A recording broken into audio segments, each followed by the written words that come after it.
let me turn to over this side of the table again. Any thoughts about a model collaboration or ways to improve collaborating with law enforcement?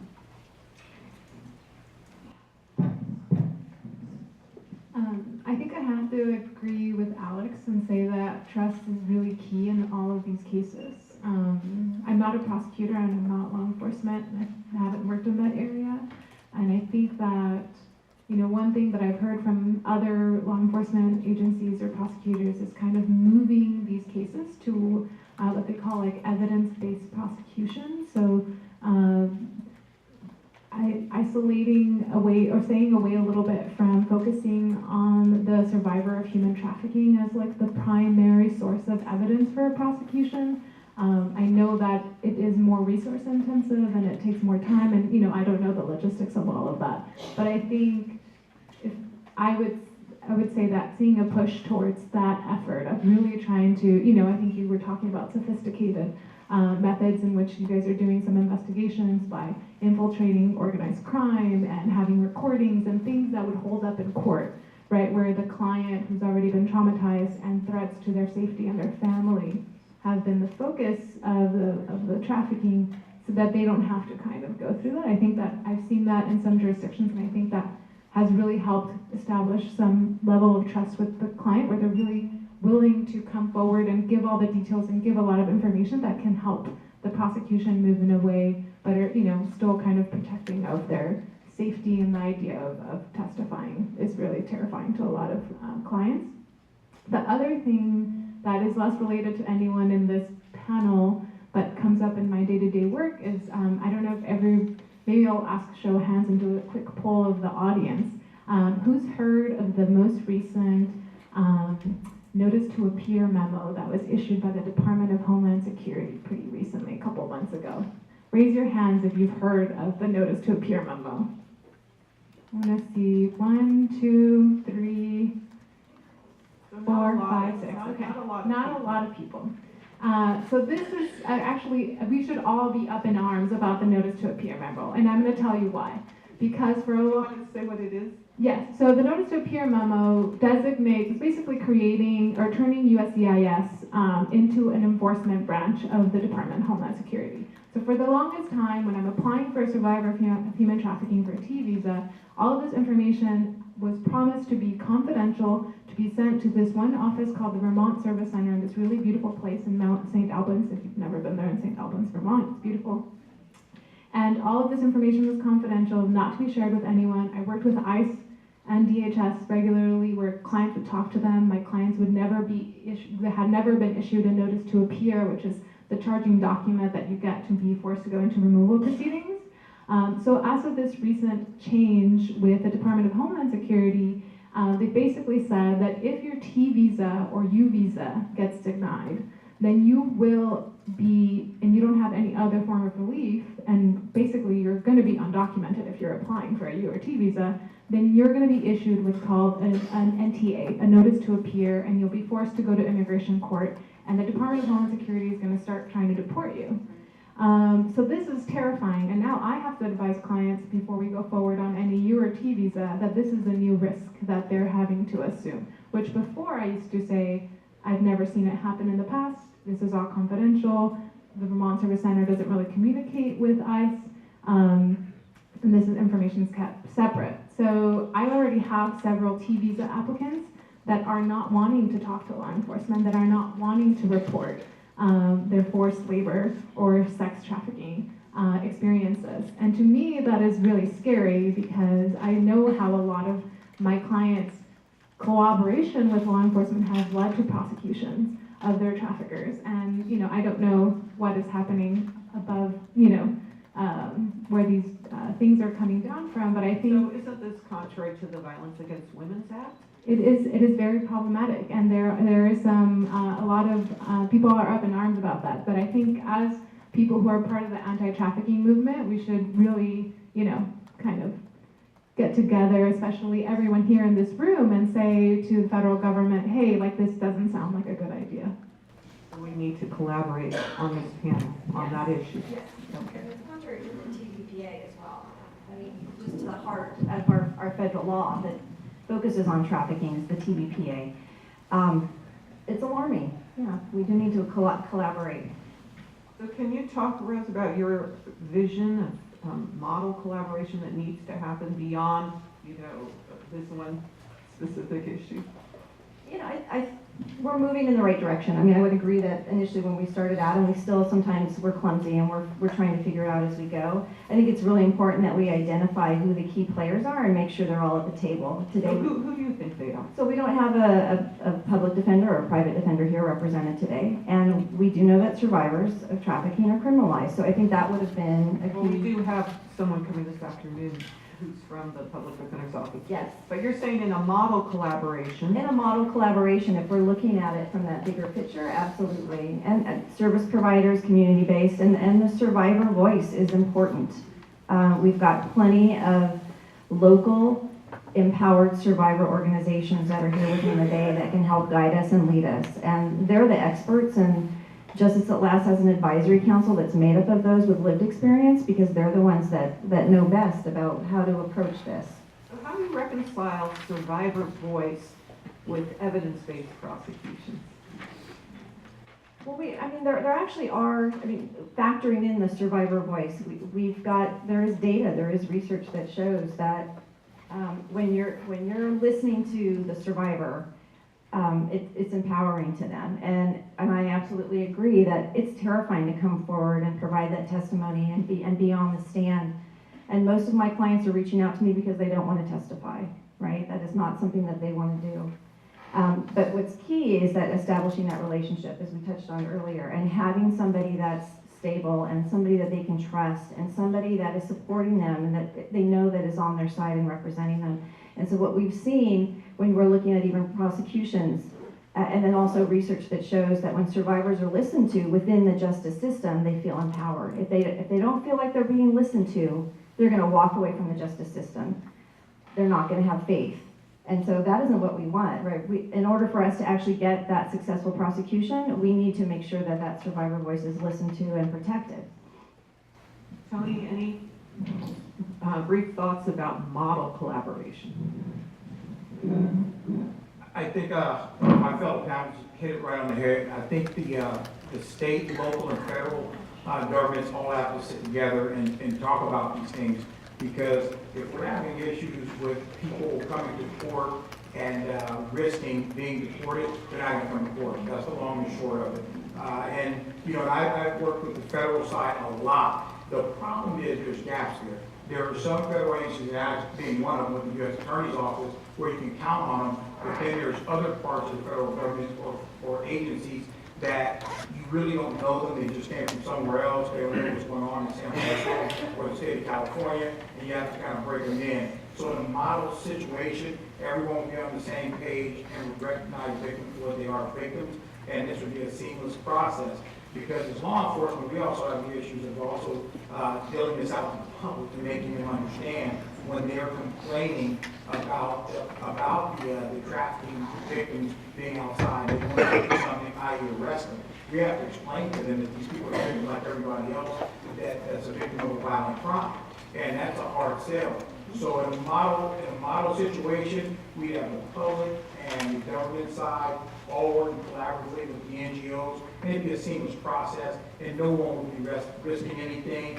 The file will still be going confidential to this garden place in Vermont. But to me, I think it's important to make victims understand that we are looking out for them and their best interest in this whole thing, because the traffickers are using the siloed processes of the federal government, the state, and local government against us. They've got an immeasurable amount of tools at their disposal. You've got cryptocurrency, you've got all these different ways money is changing hands now. We are facing a monster. This is not the time to go back in those silos. This is the time to make sure that the de-siloed process is robust and strong. And hopefully in 2020 we'll see some major changes and we can get some of these things undone and get back on track. But I agree. I think it starts with the people sitting on this panel right here, and the government organizations and non-government organizations we all represent, and making sure that we come to the room, we all come in with clean hands. Meaning when we walk in, our hearts are in the right place. And just, I know we're out of time, but, you know, this is near and dear to me. I met Susan Burrell in the early 90s, and when I say early, that means 91. Much earlier than that. But I met her because I had a victim on a case, Janie Luster, who was beaten up so bad that she was unrecognizable by the time we got to the process of going to court. And you know, I purchased my own Polaroid camera because at the time the department didn't issue them and took pictures of her. Well, it proved pivotal because she was on federal probation, and that was being used to scare her out of coming to court because the person that was abusing her was also on federal probation and due to provisions that she was not supposed to associate with him.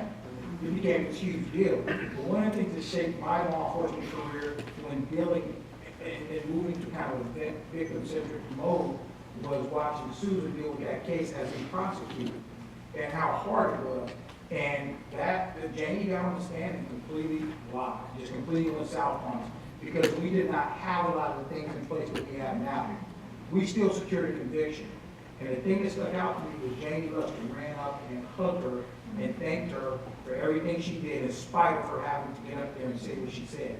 And so for me, that was kind of one of the linchpins, and that's why when Tony comes for resources and things to combat human trafficking, as the Assistant Chief of Operations, I've got about 90% of the department under me, and all of that is at Tony's disposal in these cases. And you know, I just can't emphasize enough how the partnerships and the seamless moving through the system is important for us. And in a model collaboration, we won't bump into hiccups and things like victims now being afraid and holding on to visas and running through this process. And let's be honest, in a model collaboration, the public defender is involved in this because most of these young ladies have warrants. They cannot go to court because the trafficker won't let them. And what addresses that notice goes to come to court. I mean, hotels, transition places. I mean, it's a tough nut to crack, but one of the things we have to do is stay strong and keep working with each other. Even when we fumble the ball in law enforcement, don't give up on us, because that's just one instance. If we stick together and link arms in this thing, we can definitely win, but it has to be with a lot of side walls coming down.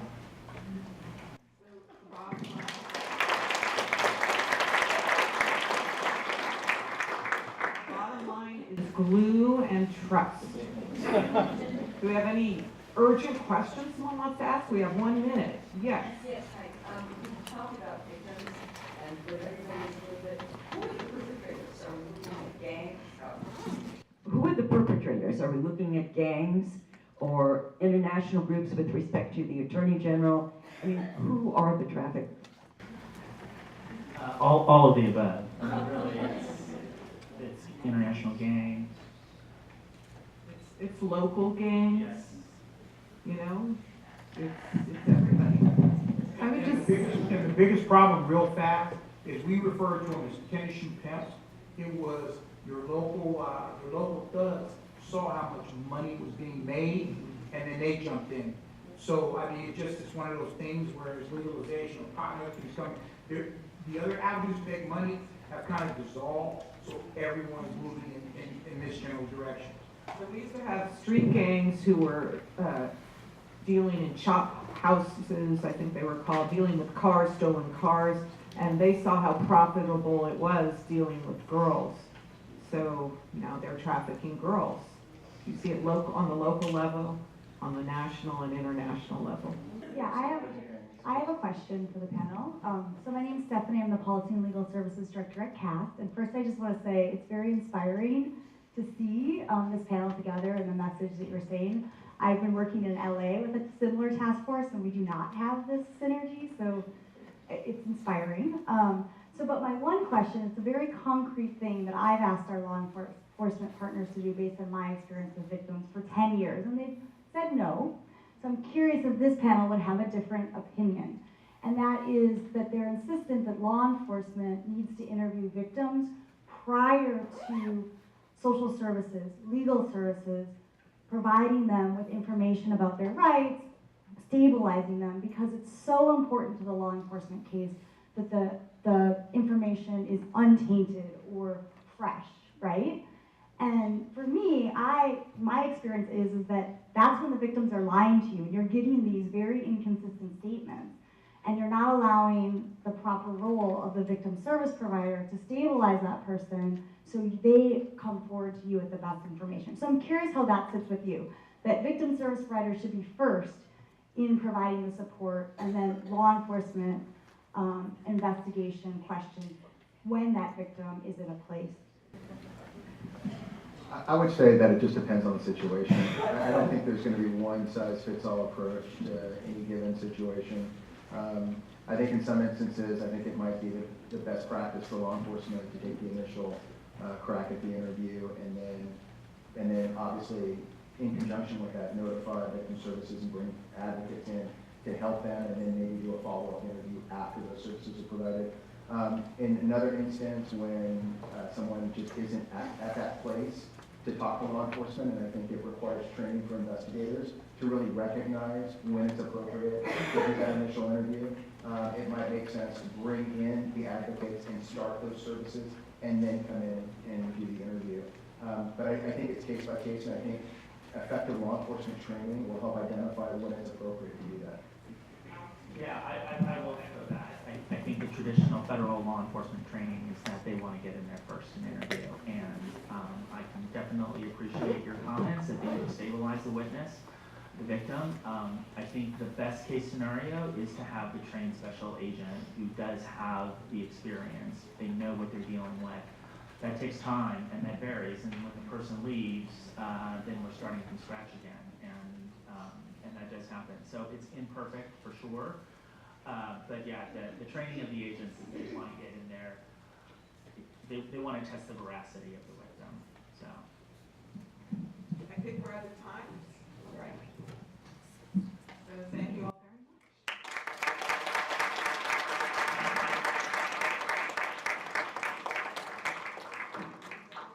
So our next plenary session is about local community collaborations, and it will be moderated by Benita Hopkins, again, Director of Programs at Generations United. And our panelists include Dr. Emily Marase. She's the chair of San Francisco's Mayor's Task Force on Anti-Human Trafficking, and also serves as the Director of the Department on the Status of Women. Charmin Bach, Assistant District Attorney of Alameda County, and she is in charge of human exploitation and trafficking, and is part of the AC United and HEAT Watch Task Force. Gina Gucci, co-chair of Marin County Coalition to End Human Trafficking. John Vanek, San Mateo Human Trafficking Task Force. Betty Ann Hajinu, I hope I have that correct, co-founder and chief of strategy at the Bay Area Anti-Trafficking Coalition, and Sharon Danella, director of strategic development, the South Bay Coalition to End Human Trafficking. Welcome our panelists, and thank you, Benita, for moderating.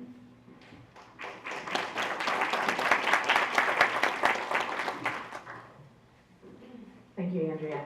And because Andrea took all the words I was going to say about this panel, I will just say one thing. As we've said earlier, you can look in your packets and see their lavishing bios. But I get the great privilege to moderate this panel because I have worked with each and every one of these individuals via the various counties that they represent. And I'm just going to say one thing about each of them, starting with Dr. Emily Marase.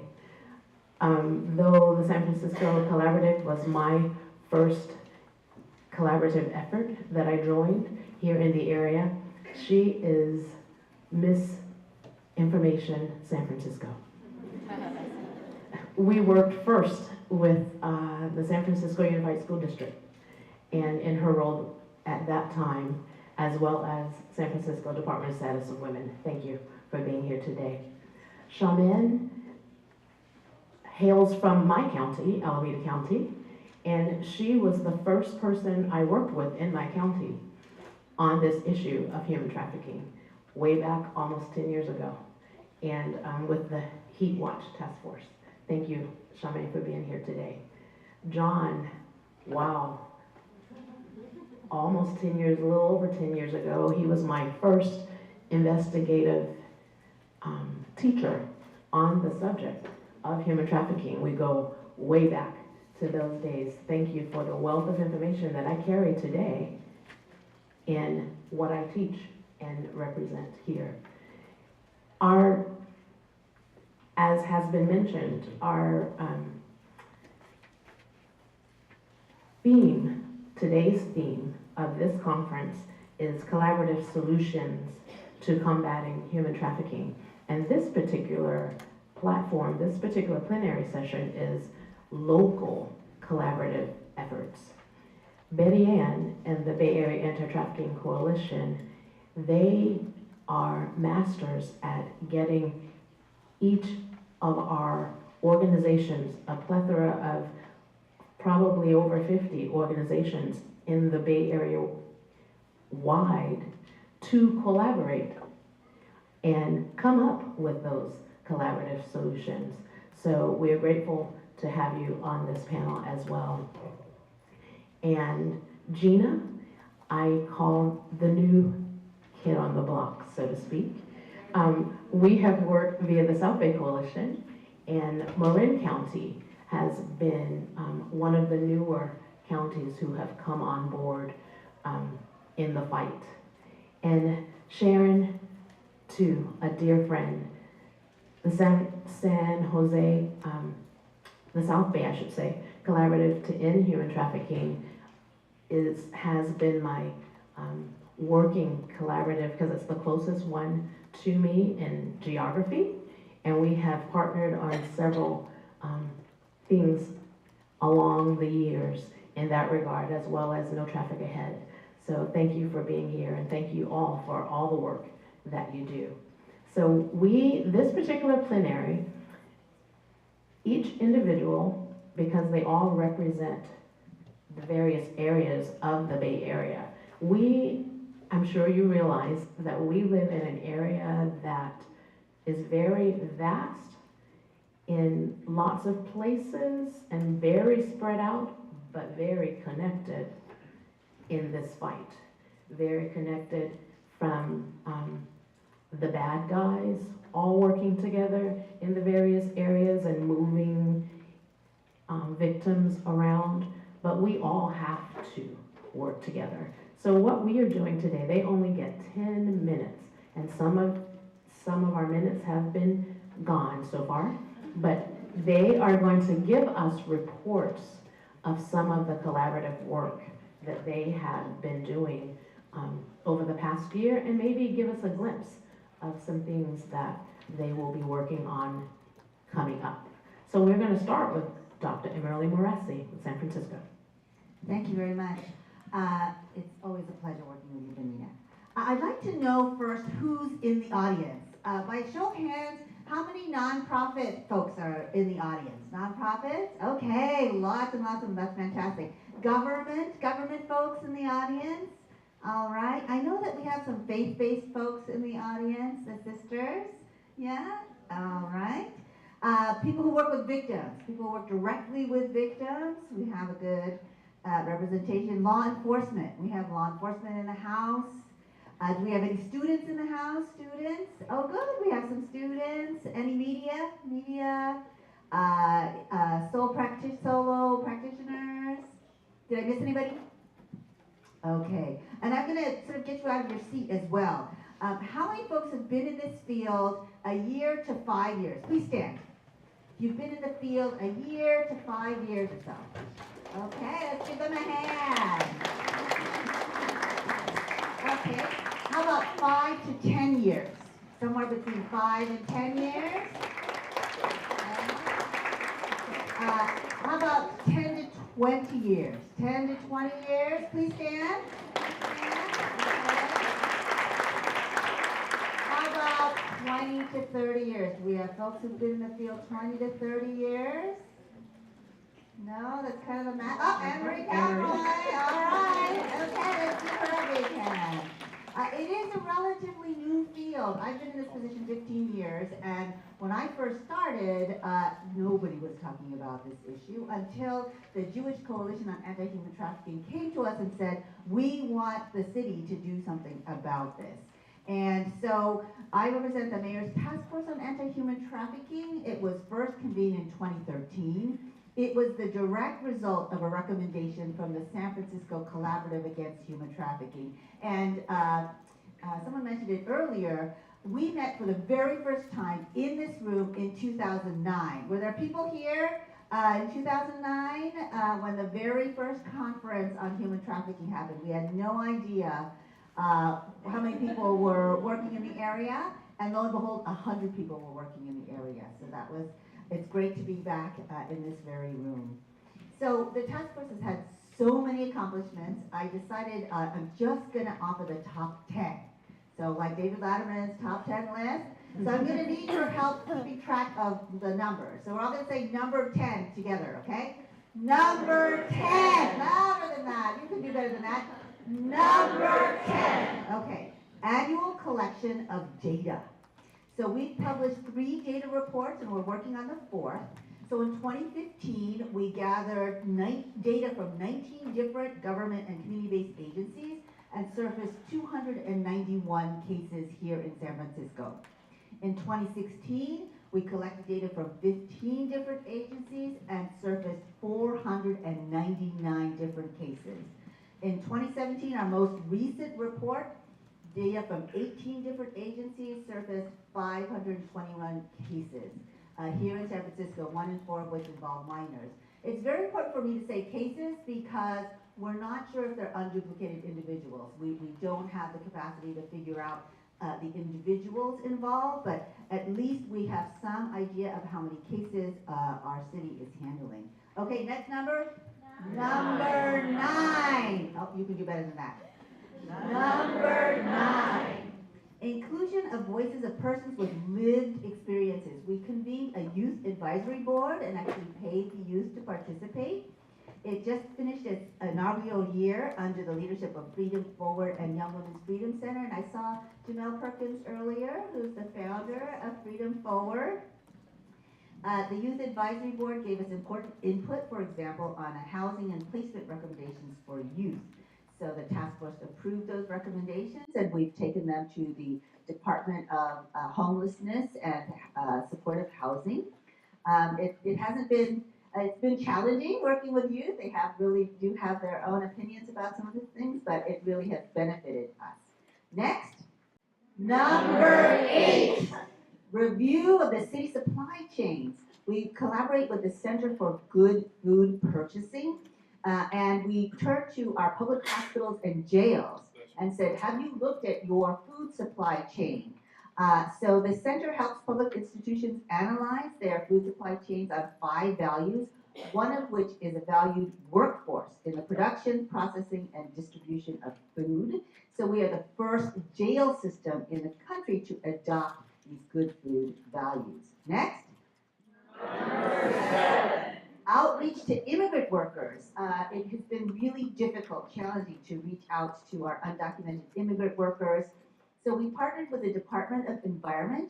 They are working with nail salons to move to cleaner solvents because some of those solvents are really toxic to the environment. So we partnered with the Department of Environment to, in their training of nail technicians, include information on labor rights and healthcare options. Okay. Number 6. All right, inclusive policy making. We have invited sex worker voices to the table to be sure our policies are not having harmful impacts on other vulnerable populations. So we have a sex work and trafficking policy impact committee, and we developed the prioritizing safety for sex worker policy with the police department and the district attorney's office. Assistant Chief Tony Chaplin mentioned that. It was finalized last year, and this year Governor Brown signed a state law modeled after our initiative into law this year. So California is the first nation in the state to create an evidentiary exclusion to protect sex workers. You know, because sex workers get robbed and raped and victims of crime. So they have some protections from being prosecuted for prostitution.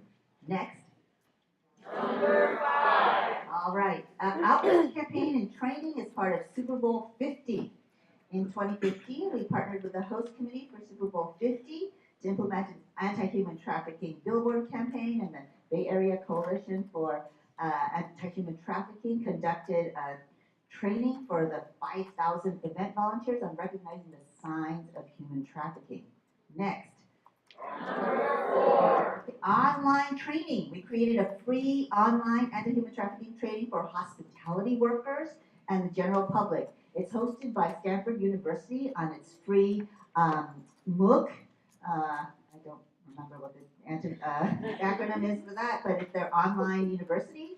This is the first time Stanford agreed to host content not solely intended for its students. It's intended for the general public and hospitality workers. Okay. Number 3. We produced a viral YouTube video. In 2013, department staff produced a 15-minute video, Child Sex Trafficking, a San Francisco survivor's story.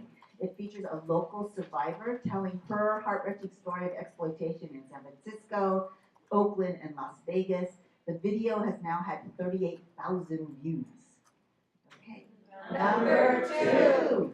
Educator training. Based on a task force recommendation, the Board of Education adopted a 2016 resolution requiring anti-human trafficking of all educators, including bus drivers, cafeteria workers. The school district has conducted annual trainings ever since. Number 1.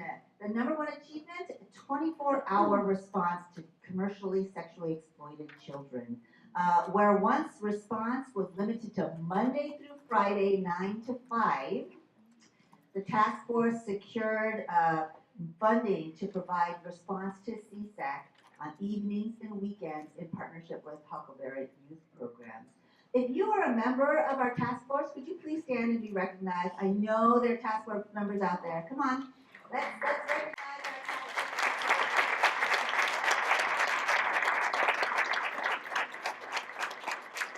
task force. So in closing, I want to recognize one of my staff people, Women's Policy Director Manoush Kendall, who led on every one of these 10 initiatives. Give Manoush a big hand.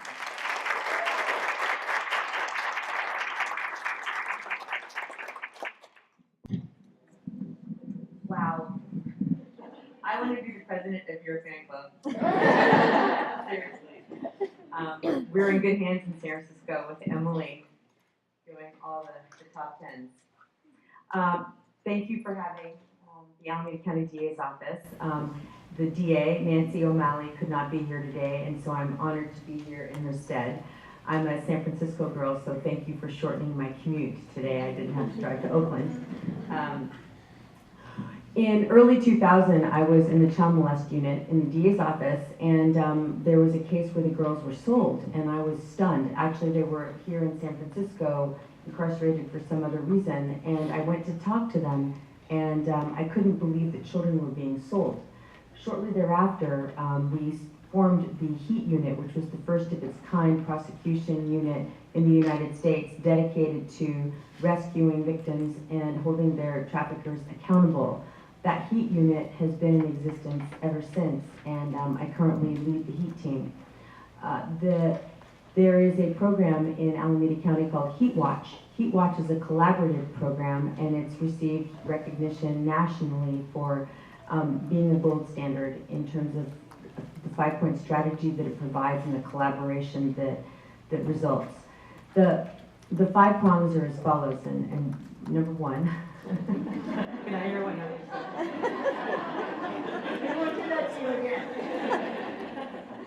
So the first point is community. And Heat Watch was modeled after Neighborhood Watch. So it's really recognizing that the community are the eyes and ears of what's going on. So we train the community in terms of what to look for and how to respond. We have a Heat Watch tip line that people respond to. And we do all sorts of other projects, not so direct as this is how you spot it.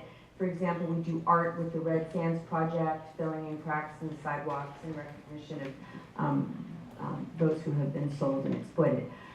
We have an app, Map 1193, which targets labor, and it's basically you go go out into restaurants, and anybody who doesn't have a poster that's up, you can just get onto the app and report them, and then we go out and we cite them after giving them a bunch of warnings, and ultimately they just put up the app, the map. So community is a really key component of the Heat Watch program. Training law enforcement in courts is equally as important. And we've come a long way from the first days when I don't think that really law enforcement got that these were victims of child abuse or, you know, victims of labor trafficking. And so now we're at a point where I think they get it, the courts are starting to get it, jurors are starting to get it, and so we do a lot of training. And the training constantly shifts based on the legislative landscape that's shifting. And we also train our DAs. It's really important to, I mean, you hear the terms trauma-informed and victim-centered, and then really at the end of the day, are those just words, or how are they being implemented? We really believe firmly also in being survivor-informed and survivor-led. So we need to have survivor voices heard, and survivor voices are incorporated in our programs, and the victim is really at the center of everything that we do. Something was said earlier about evidence-based prosecutions. I'm not really quite sure what that is vis-a-vis when a victim comes first, the evidence doesn't really matter. It's just the victim, what the victim wants to do. And if the victim doesn't want to participate, the victim doesn't participate. And we come up with other innovative ways like phones and cell tower pings and going online. We do a lot of other things to try to figure out how to make these cases stick without the victims participating. But our victims are, and you know, to Stephanie's question earlier, you know, in terms of who does the talking first, we have victim witness advocates at the get-go right there when the police speak to the victim. So it's survivor informed and trauma informed from the very, very start of the process. And it goes all the way through, not just to when you get your verdict. And we've had over 600 cases prosecuted in my unit since we started. When I was doing, I'm very proud of that. And I'd like to point out that we are equally focused on demand. So currently we have cases, actually in collaboration with San Francisco, a case where violent Johns are targeting adult sex workers. And that's just not okay. And so we are vigorously prosecuting violent Johns and also prosecuting, you know, Johns that are just out there in the cars driving around targeting children. So that's very much a priority in our office. And the traffickers are obviously key, and we focused on that. But you know, there's a very interesting issue that I think needs to be raised, and that is what do you do with those within the chain, like the bottoms, as they're referred to. And I think there's a very fine line between when you are a victim and when you are a criminal. And so we look at that line very closely, and we have a policy of not wanting to prosecute bottoms, which is, we've come a long way, because when we first started, we did. And we do in occasional situations when we have no other choice, but by and large, we make a very concerted, informed decision when we do that. The big point in Heat Watch is also the legislative response. Our office is very involved in legislation, and really, if you don't like the laws, you gotta fix it. And I spent 5 years with my boss and our office going to Sacramento trying to change our state's human trafficking law way back when. And we didn't get it done. It just never ever passed. We made it out of public safety and then couldn't get out of the Senate because they said it was too expensive. And so with a big thank you to Chris Kelly and Daphne Fung, I co-authored Prop 35, and we changed California's human trafficking law. So we've got a response in our office that really benefits from the changed law. The landscape has changed again. And I'll tell you, I was just recently in a leadership program, a fellowship program, and I asked, what am I doing here? It's a group of survivors and NGOs, so how did a DA get involved? And they said, because you are a service provider. And so now that we are not prosecuting minors, prosecutors have become service providers, at least our offices. So we fund service providers, and we are committed to ensuring that there is that nexus from the very beginning. And really, service providers, we can't do this without you. I'm so happy to see so many NGOs and providers in the room today. You are our essential partners. To take this one step further, we have created AC United in our office, and AC United is a countywide response, recognizing that social services is so central in this equation now when you look at the laws. So it's a partnership with the DA's office, social services. It's co-led by the DA, Nancy O'Malley, and Peter Kim, who is with Oakland and Department of Human Services, and he runs Oakland Unite. We've got so many people in this room that are a part of that program, and we have broken out into subcommittees so that we can really get hands-on work done. Another task force that's really active in Alameda County is the Innocence Loss Task Force with the feds. And we really drill down, it's DAs and law enforcement, we really drill down into the cases, which is really key. Now that we have Backpage shut down, I don't know if you're seeing it in your jurisdictions, but we're seeing such an uptick of children on the streets. I mean, it's outrageous. You're just bumping into them. And we're seeing an uptick on violence against adult sex workers. And so the legislative landscape has effects. And Nancy O'Malley ran the Heat Institute. Carla Dardis, who's here, was running that with her. And we really realized that in terms of evidence-based, housing is such an issue. And what you do with the girls and other survivors when they're taken. And I see Kathy Wilson from New Day for Children out in the audience. And I have to say, in terms of housing opportunities, that's, I think, the gold standard in our state. It's the only boarding school that exists for children who have been exploited. And I just thank you so much for what you do. It's an amazing collaboration. So to collaborate, let me just wrap up by saying this. Collaborate not just within your own subject matter, not just within your own county. Reach out to other counties. Today, get to know who's sitting next to you. I mean, make it a goal to figure out who's in your row and who's right in front of you and who's right behind you. And also reach out to other service providers that are in the room, like housing, immigration. I mean, there's so many, it's not just this panel, but it's everyone in this room. We are the solution in this room. And thank you for having collaboration as the theme, because we need to really connect with one another.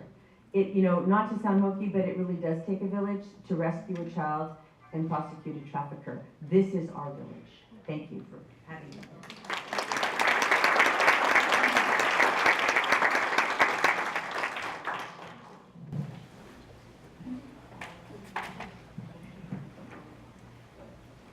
Good morning. Thank you for inviting me to be here. I love discussing collaboration, and part of collaboration for me is always taking time to realize what we learn through the process. And I've been given a very fortunate chance here to have kind of a second crack. Some of you that know my history know that I started out in this work with the San Jose Police Department in 2006 with, at the time, a federally funded human trafficking task force. Retirement took me away from law enforcement, and had the opportunity to work with a variety of different efforts around the country. And late last year, I was contacted by San Mateo County and asked if I would have an interest in applying for the position of the San Mateo County Human Trafficking Program Coordinator. Well, here I am. And so I look at this as a second chance to take advantage of all of the things I've learned and all the mistakes I've made along the way. And because we're constantly growing, Charmaine brings up a really good point. I mean, so much has changed. The landscape is constantly changing. So with that as kind of a little bit of a background piece, what I'd like to share with you are some of the things that we've done in San Mateo County specifically just since the first of the year. My position was, the position that I am in now, was actually created 3 years ago, a little over 3 years ago. And then the gentleman who was in it, Mike Brosnan, stepped out of the position a little over a year ago. And the county, which has always had, even before I've been associated with the county directly, the county has always had a lot of passion and interest in this topic. and in a very thoughtful way, people within the county, including Betty Ann, who was part of the process. Some people sat down and kind of rethought, where should we go before we fill this position? And one of the things that the county did was create a second position, that of the Human Trafficking Program Advocacy Coordinator, which has been filled by Pamela Estes. And Pamela's here somewhere. Where are you, Pamela? You got her. She's way in the back. Thank you. So if you have a chance, please introduce yourself to Pamela. She'll be speaking this afternoon and talking about a case we had recently. So the county has a lot of dedication, and I have to say it comes right from the top. We are funded through the county manager's office. Technically, Pamela and I work as contractors for the sheriff's office, but we work very closely with the district attorney's office, which is represented. We have a DDA here today, Alpina Samantha's here, who is in charge of all the human trafficking cases in the county. We work very closely with the Police Chiefs and Sheriff's Association. So San Jose was interesting, or was much different. When in San Jose, when we first started, it was very San Jose centric, obviously, and then kind of working out into the county.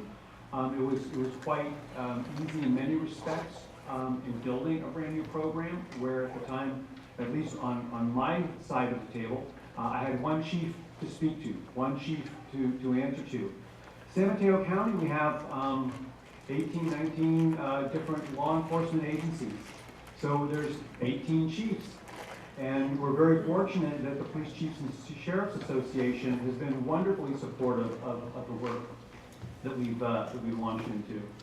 And then we also have government agencies, including Family and Children's Services, healthcare agencies, Office of Education, and a lot of very passionate non-governmental organizations, many who are represented here, including sitting right next to me. So what have we done since the first of the year? Probably the thing that I'm most proud of, because it rarely gets accomplished anywhere, is the leadership, and the county supported Pamela and I in conducting a full human trafficking assessment of the county. Nobody could answer some very basic questions, such as how many victims have been identified in the county in the past? How many law enforcement reports have been written reflecting human trafficking in the past? What government agencies had some type of program or involvement in the response to human trafficking? What other organizations were in the county involved in response, non-governmental organizations? We didn't have the answers.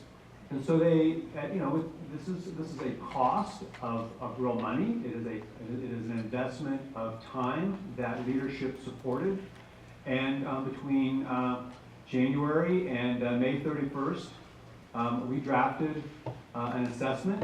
It's public. If you're interested in it, get a hold of me or Pamela afterwards. We'll share it with you. It's not very long. It's about 25 pages. But for the first time, San Mateo County had these answers.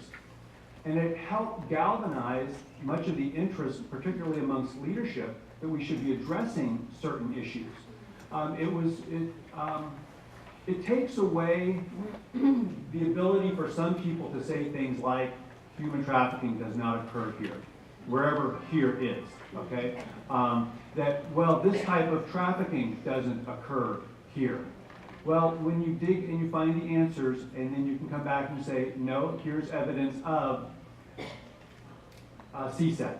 Here's evidence of adult sex trafficking. Here's evidence of labor trafficking. Here's evidence that officers are writing reports about cases that in the narrative describe trafficking, but yet the dots aren't pulled together, and the reports are not titled in a way to be seen as trafficking.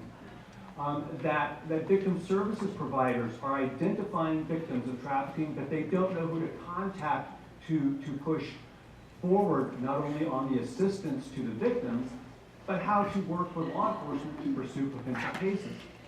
When you do an assessment, you answer all these questions, and it gives everybody something to coalesce around. And so we're very, very proud of being given the chance to do that, and the results of our assessment. Some of the things that came out of that, as I said, were the number of victims identified.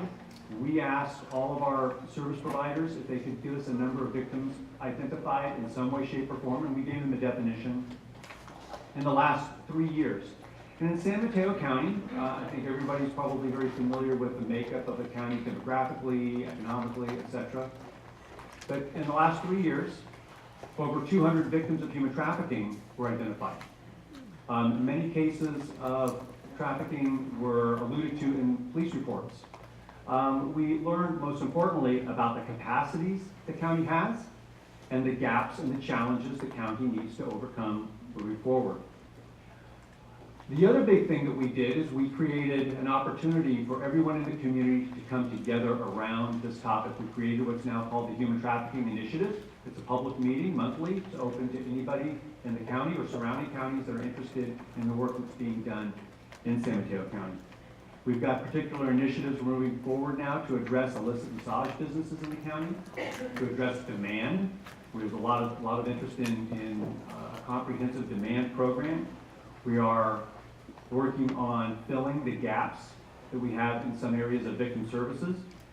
And one of the things that we're also launching is a very collaborative effort with different other agencies to take the poster, the human trafficking poster that's required in certain businesses now, and notifying all of the hotel and motel operators in the county, because that's a requirement that they also post the poster effective January 1st. So our goal at the end of this is 2 or 3, 4 years from now to be able to come back and say what was the state of things in San Mateo County in January of 2018, and be able to point to evidence of our impacts, our collaborative work. And as Charmaine said, this is a combination of everybody's effort. Pamela and I certainly cannot do this alone. The government of San Mateo County cannot do it alone. The NGOs cannot do it all alone. But together, we are already making a difference, and we're going to be making, I believe, a profound difference in San Mateo County moving forward. And so thank you for allowing me to be here today.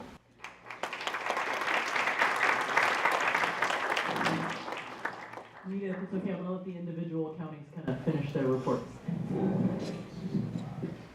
Hi, I'm Gina Bucci, and I'm the co-chair of the Marin County Coalition to End Human Trafficking.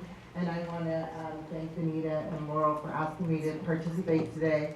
I'm really humbled and honored to be here. I was really nervous and thought, well, what could I possibly talk about? And they said, being new. So I thought, okay, great, I'm an expert at being new. And our county coalition is relatively new as well, and we refer to ourselves as small but mighty. I also ended up at this table as a survivor of sexual assault and domestic violence. I became a trained domestic violence advocate and made my way to the coalition, and like I said, ended up here today as a women's human rights activist and advocating for those who do not have a voice. So today I'll be speaking really about our work in the county, but also centering my experience as a community member. My work is an avocation. I am a single mom in Marin, and so I cannot afford to work in this industry. So I do work full-time as a strategic director of marketing.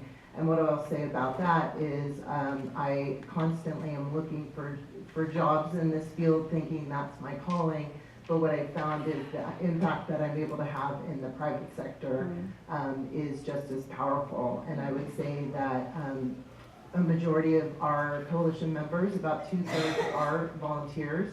And so the impact and the community members we're able to reach is different than what I observe in some other counties. And so we are different. I just want to back up and say in Marin County, we're similar to San Mateo. So we are a small county, but we have 11 police departments and a sheriff's department. So that's 11 city councils, mayors, chambers of commerce. We have 12 school districts. So anything and everything that we do involves collaboration. Because any initiative, any education, any outreach we do involves working across departments and multiple stakeholders. And we're lucky to have many of our cities represented in our coalition. And I'll also say that I co-chair the coalition with our district attorney, Ed Berberian. And we are made up of the different community groups, and our roots are actually with Dominican sisters from Dominican University in Marin County, who started this work in the county in 2012. And I would say about 2015-16 is when we get really organized and had bylaws and really launched. And in the last 2.5 years, it's been very active in the community, launching education initiatives in the schools, through public libraries. We've done multiple presentations for law enforcement, spoken to the chiefs meeting, mayors, city managers, and each of our, so we do a coordinated effort for outreach and education as a coalition, but each of our members are also very active in reaching their individual communities. And like Laurel is one of our most prolific presenters throughout the county, and constantly, almost every month. So we have a highly active and engaged community making up our coalition. And so some of the projects that we've focused on in the last few years, this past year, we focused on reaching out to hotels and motels in Marin County, educating, reaching out regarding education and human trafficking, and also the poster project. What we found is that some of the corporate-owned hotels were getting corporate-level training, but that training was not trickling down to those who are coming into contact with possible cases of human trafficking. So front desk, housekeeping, groundskeepers. So we're now following up with a number of those hotels, and we'll be launching education and training that we also went through the Bay Area Anti-Trafficking Coalition training.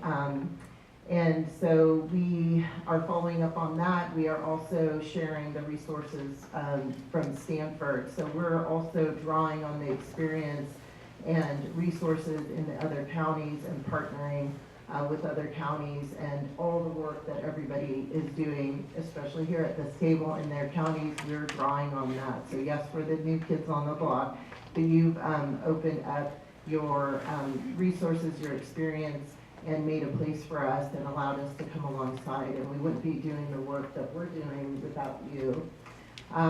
So that's a big initiative for us. We also have been contacted by a number of schools, so in coordination with education that's going into the elementary schools, we have been contacted by several colleges in Marin County, and we'll be doing presentations and outreach, especially to college campuses.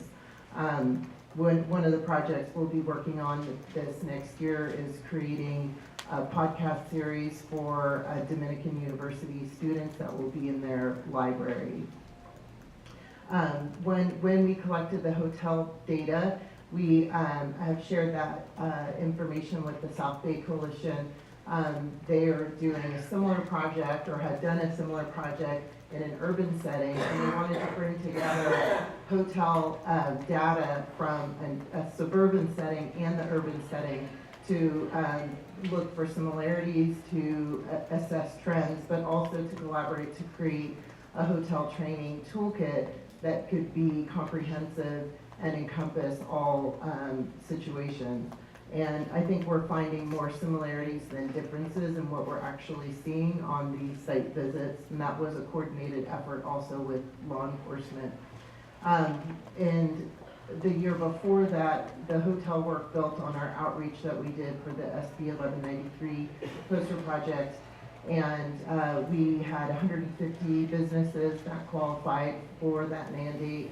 And we organized volunteers and visited 130 of those properties in person. We also, making up those 150 businesses, we have almost 100 massage businesses.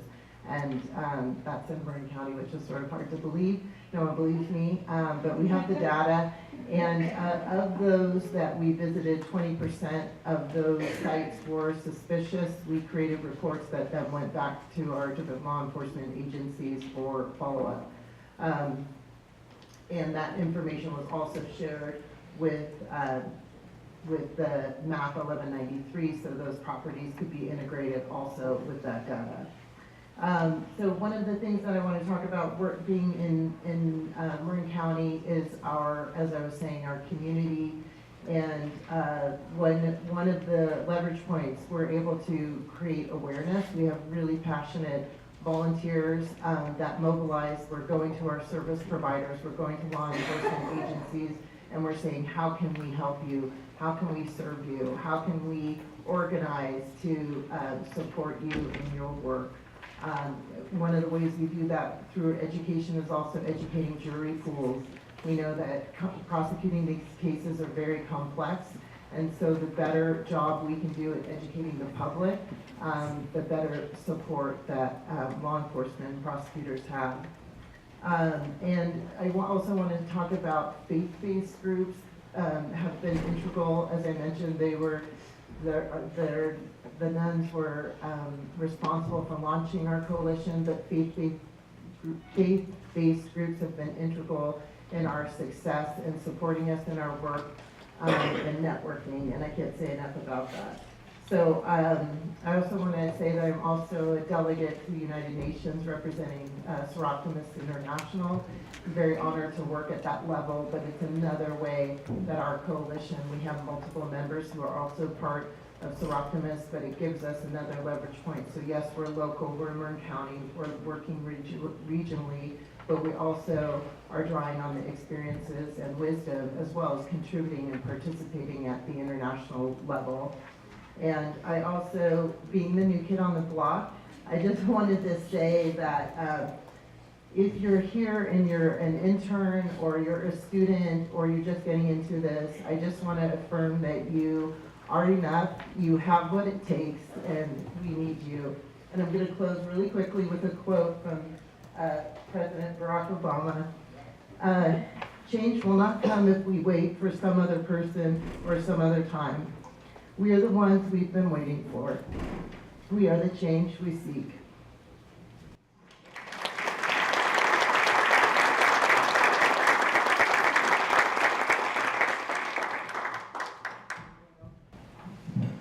Alrighty, so I'm Sharon Deneau. I'm the Director of Strategic Development for the South Bay Coalition and Human Trafficking. I have a few different hats, and so then I'll switch them as we go along. But I'll start with the South Bay Coalition and Human Trafficking. It's a unique coalition in the South Bay. We cover Santa Clara and San Benito County. But we started in about 2003, and what was really unique about the coalition is that it really came from service providers, direct service providers and legal service providers who were starting to see trafficking in the context of domestic violence intersections with labor trafficking.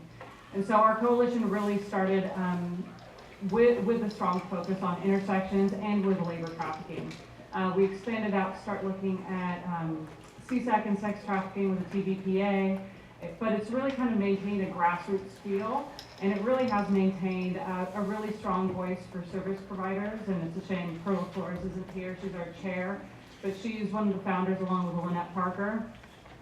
That voice has really maintained. Our coalition, the chair is always a victim service provider, and really what that goes to is it really means that everything that we do can come back to being rooted in a victim-centered, trauma-informed approach. I think in working with different coalitions, there's a lot of pros and cons, different benefits to how you're structured. Our benefit of being grassroots is that we really have a lot of freedom to test out different things. Again, we have that freedom of really pushing even harder for that victim-centered, trauma-informed approach. And that can be challenging sometimes if your agency has a different primary objective. There's just limitations with government agencies, I think that's fair to say. So we've really been able to keep that space. I think it also promotes more ownership with service providers. We have a lot of really active participation from service providers in our counties.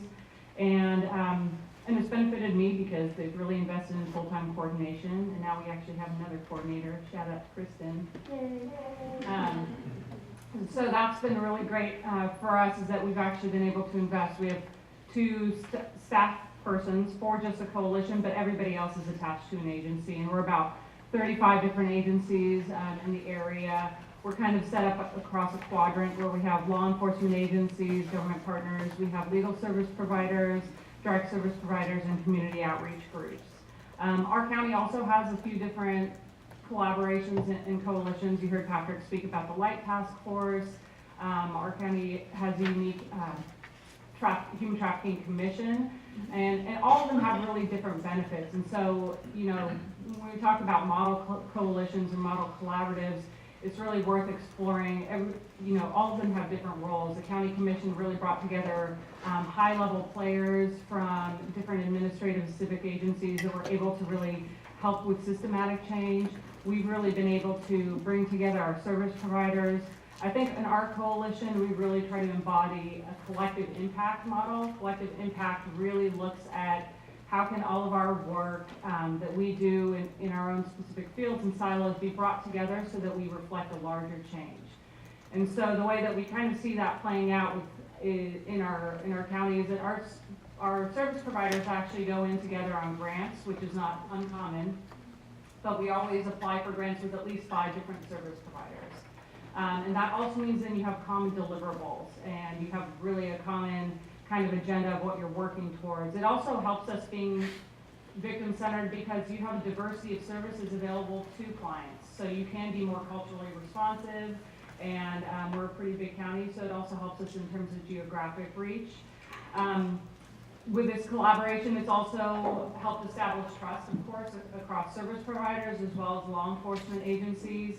When we see collaboration working really well, you can see an immigration attorney may have a trafficking case. She'll call up law enforcement partners, and it may be multiple agencies, maybe the sheriff and the police department, who can come to the immigration attorney's office and do a joint interview. And that's going to be more trauma-informed because you're not re-exposing somebody to the trauma of telling their story over and over again. And it's in a safe environment at the immigration attorney's office. And so that really shows that embedded trust as well. Our county has a point agency model, and so the point agency model, it's in our law enforcement protocol, which was also developed in collaboration.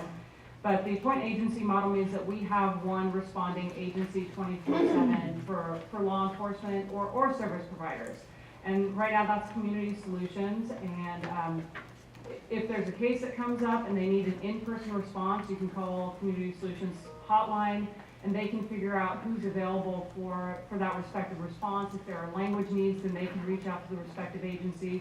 So you don't have somebody calling multiple agencies. So that's been a really big benefit, I think, for a lot of our partners in the county. We also have tons of protocols. For Flores is like a protocol master. It's just like, you need a protocol for this, and this. So we have a lot of different protocols, starting with the law enforcement protocol as well, but service providers have various protocols to the point where now they're actually working on really evidence-based practices for case management. Also an intersectional screening tool was developed and now is being piloted through our agencies, so that we're really, I think, when we're talking about trends, I think this work has always been rooted in intersections, and then we just started calling it trafficking. But now, as we're talking about how to diversify our resources, it's really good to come back to those intersections. You'll hear when we talk about labor trafficking, intersection with wage theft. When we're talking about domestic violence, there's intersections with sex trafficking and labor trafficking. And so really, I think it helps all of us when we're really thinking about it across that spectrum. The other thing that I can speak to, so, I mean, in terms of trends and current areas of focus, I think it's going to keep coming up, is that our current climate is, some folks have asked, is it increasing trafficking? Well, what is really increasing is marginalization and vulnerability. And so it's really pushing us further to really, how strong are our partnerships? What are the limits with some of the partnerships that we're seeing? Do those relationships have to change? Can we accommodate some of the political climate so that we can maintain, again, reestablishing trust? And I think that's one of the things as well. When we say collaboration, it's like, oh, well, we work with this agency. I thought I was talking pretty fast. All right. I got too many things. So, but I think you always have to recheck and reset. It really has to be proactive. It's about continuing to check in with partners and see where they at. What are their expectations of certain agencies? And that agency may say, actually, that's not my role. My role is not to advocate for you, but I can vouch for you. And that's very different, but it really helps enhance partnership.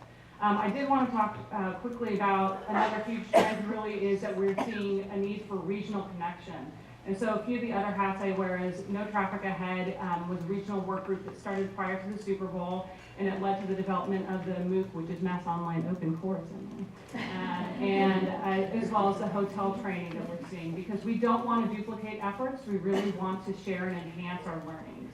So No Traffic Ahead is continuing to meet to share these on a quarterly basis to share these learnings. But the other piece that we're seeing is there's increasingly, law enforcement is working together across jurisdictions, which really means that all the other partners need to be working across jurisdictions as well. We're seeing more multi-victim cross-county operations. And so the coalition has assisted on a few of those because it's really important when we're talking about these multi-victim operations that you have service providers who are really ready to provide housing, which we know on a daily basis is a challenge, but if you have an operation with 15 survivors, that's a huge challenge across the region. So we really need to enhance that kind of communication. In our county, our supervisor and DA has invested in a regional collaboration with Alameda County, and again, we're exploring how we're looking at trafficking and this is a focus on sex trafficking, but intersectionally, are we seeing that there are regional nexus points? Are we seeing that when we're talking about massage establishments, that's great that San Jose shut down 5 different establishments, but did they just pop up somewhere else? Does that mean that we really need to think about a larger strategy about how we're working together? And can we create more systematic relationships so that it's really embedded, so collaboration is no longer dependent upon individuals who are really motivated to work together, but can we get the agencies themselves to really commit to these relationships? We're also working on demand reduction and harm reduction efforts in the past few years. That's helped expand out our reach to different groups as well. I will say one of the things that we tend to see is that we really focus on outreach first, when I think in our coalition we've been lucky because the service providers said, actually, let's build capacity to serve if somebody says, yeah, I do need help with this. And so I think when we're talking about collaboration, you can access resources in so many different ways that really help address some of these big questions and building capacity comprehensively.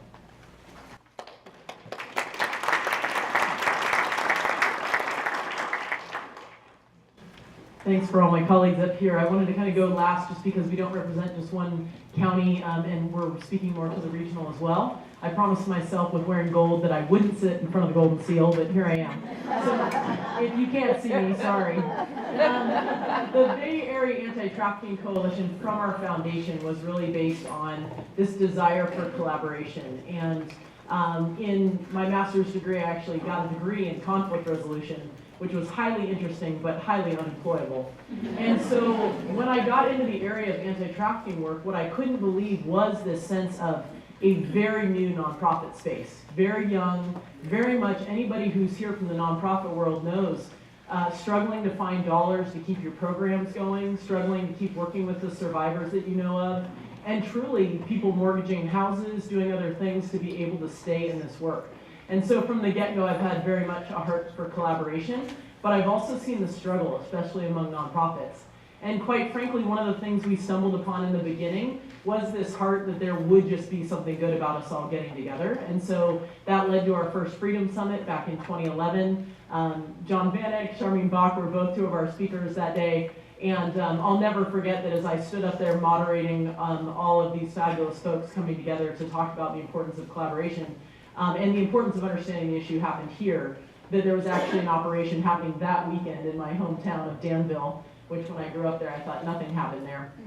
And so everybody wanted to get out. So it just was one of those things where it's been very much now, we know that awareness about human trafficking has really, the waterline has moved up on that, and that has been one of our passion points with a focus on the individual. And really saying that in the midst of all of our counties really pushing to build structure and a very dynamic system of collaboration among the government and county partners, how important the individual community person's voice remains. For any of you who are running either a coalition or a part of a nonprofit or a part of a federal agency or any level, I just would love to continue to encourage what it means to keep a seat open for those in your community who may still be onboarding at this point. I've had friends that really talk about how it feels like they're late to the game, or that, gosh, everybody knows about trafficking, but it doesn't really happen here, right? And so people are still asking those initial questions. And so we have to remember, as we get very sophisticated in some of our systems and planning and coordination, there always needs to be that onboarding for the individual.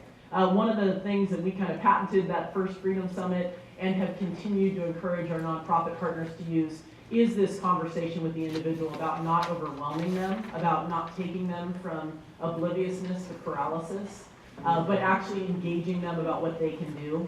And so really taking the approach of what can you do in 10 minutes, 10 days, and 10 months. Yes, we're still using that from 2011. So it is just, we've called it the bucketization, if you will, of allowing individuals, allowing nonprofits, allowing different groups to just say, here's what we're doing right now. Here's our trajectory of what you could do, and here's where we hope this goes. And I think that that has been helpful for some folks to really sustain. And the word that's honestly on my heart so much in trying to work in all the 9 counties and to really understand where we stand now as the Bay Area is to acknowledge 2 things. One is the Super Bowl brought up the incredible regional identity that we all live in, which is that reality that when we travel, we don't say necessarily what city we live in the Bay Area. We say, I'm from the San Francisco Bay Area, you know, and if you're in Europe or something, you might not say, like, I live in Cupertino. You're gonna say, I live in the Bay. And when the Super Bowl came up, it pointed out that people work in one city, live in another, go to a restaurant in another, go with their friends in another, and how much the Super Bowl brought up how important it is that we can't just have one city that pats himself on the back and says, well, we're great on all our trafficking stuff, but we've stamped it out here. This is a regional marker. And so what everyone has shared here among their counties, it is so important of how we all continue to work together because of the movement, obviously involved in the crime, but also as a region, how we want to stand against this. But I think that as we look to where we're headed, I am concerned about the sustaining nature of our efforts. And what I mean by that is, and again, I'll speak somewhat to maybe some of the nonprofit partners in the room specifically, but there has been an overturn in some of the folks who first started out in the efforts in the late 90s, early 2000s, and people really struggling with trying to keep different programs open for survivors, different groups that have been trying to do advocacy. And I think one of the things we need to look at is our own personal well-being in terms of our own psychological and social relations. And I can attest as somebody who late in life got married and had a child. I ended up getting shingles last summer, and just on a personal note, and was not balancing the whole work thing and motherhood well. And one of the things I realized is it was not in the nature of the nonprofits I was working with for us to acknowledge our own vulnerabilities, our own places where this trauma that we're working in is actually affecting our own intimacy, our own relationships. And so for the last 5 years, I've gone into Stanford through Professor Catherine Jollick's class, and I don't add anything to the issue of human trafficking content other than to talk about sustainability and self-care. So I think that's just heavy on my heart today for all of you who are working in this, is that how to help yourself reach for the resources.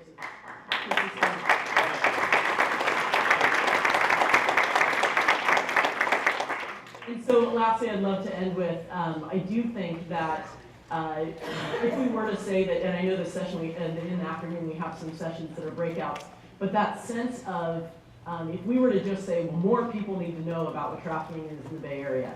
I can tell you from 2 years of having gone into San Quentin and talked to former traffickers that are in there for life sentences, that they are saying, it's still not that much more difficult for me to traffic right now. All your awareness hasn't necessarily trickled down to me being affected in my business.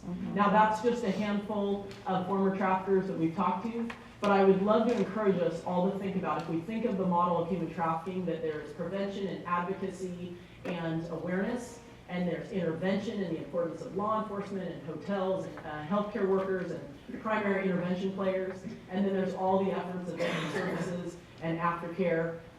The importance is not necessarily is that one of those bubbles gets really big. The importance is the connectivity between them. So how do we take those of us who are in the room, or maybe a student who says, I am really passionate about spending my life fighting trafficking, or I want to know what to look for, how do we really train up individuals to know what to look for and how to identify it? And how do those tips fall in the right hands of the person in law enforcement who's trying to get up and engaged in this? So that then when they have someone in their car at 2 a.m. and they need to know where to take that person, that we've connected the chains. So that then, and sorry, chains probably not used well there. Connected the pipeline so that somebody who has gotten into trafficking can end up in a place where they can have the right connection for restoration. Some of the larger kind of trafficking cases around the country, there's been statistics that over 60 to 65% of those survivors were actually, a year later, were not in any kind of aftercare. So I'd love to encourage us all to think about our piece, but then as all of us up here have reiterated, really get to know those who are sitting around you. And if there's anyone who really would love resources on the topic of sustaining in this, my colleagues Brian Woe and Eric Venable are in the back. Any of us would love to talk to you about just connecting in with us, but thanks again for having us.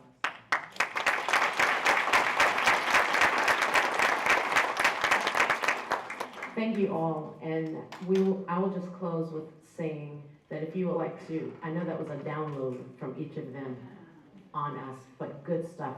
If you would like more information from any of them, they will be available. John, more limited, but John has a book in the lobby if you're interested in checking out his book and purchasing his book. And I would just like to say how proud I am to call you colleagues in this fight, this movement and this fight of human trafficking. Thank you all so much.